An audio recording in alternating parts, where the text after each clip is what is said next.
মূলত আমি গার্ডেন সবসময় যাই। আসলে কখনো ভিডিও করা হয়নি, ফার্স্ট টাইম আমি ব্লগটা করতেছি, কারণ জায়গাটা অনেক সুন্দর, মানুষগুলো অনেক কিউট।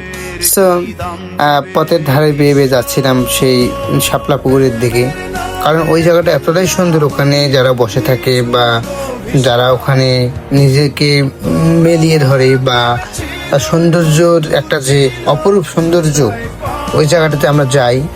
আসলে সেক্ষেত্রে মানুষের যে একটা সহানুভূতি, মানুষের যে একটা কাল্পনিকতা এবং ভিউটার জন্য বিশেষ করে মানুষ ওখানে যায়।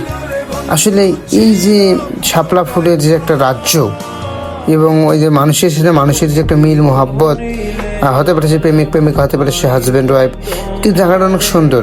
গার্ডেনের পরিবেশ মানুষকে সবসময় মুখরিত করে এবং আনন্দিত করে, উৎসাহিত করে। জীবনের প্রতিটি পদক্ষেপে মানুষ ভ্রমণ পিপাসু হয়ে থাকে। এটা আমাদের সাধারণ একটা বেসিক এবং স্টুডেন্টদের জন্য একটা মনোরম পরিবেশ, শান্তি শৃঙ্খলার জন্য একটা ভালো জায়গা। আসলে এই মিরপুরের আশেপাশের মধ্যে সবচেয়ে ভালো বোটানিক্যাল গার্ডেন। এখানে বিভিন্ন প্রকার প্রজাতির গাছপালা এবং বিভিন্ন প্রজাতির মানুষ পাবেন, কারণ সবাই হাঁটতে ভালোবাসে। কেউ ডিফারেন্ট কাইন্ড অফ নেচার, মানুষের যে একটা চলাচলের যে একটা প্রবণতা বা ফটোগ্রাফির যে একটা শৈল্পিক নিদর্শন, এই জায়গাটাতে গেলে আপনি বুঝতে পারবেন। আসলেই বোটানিক্যাল গার্ডেনের মধ্যে সকল ধরনের পরিবেশ বিরাজমান, good side and bad side দুটাই আছে। আমি সবসময় পজিটিভ মাইন্ডের মানুষ, পজিটিভ জিনিসটাকে নেব।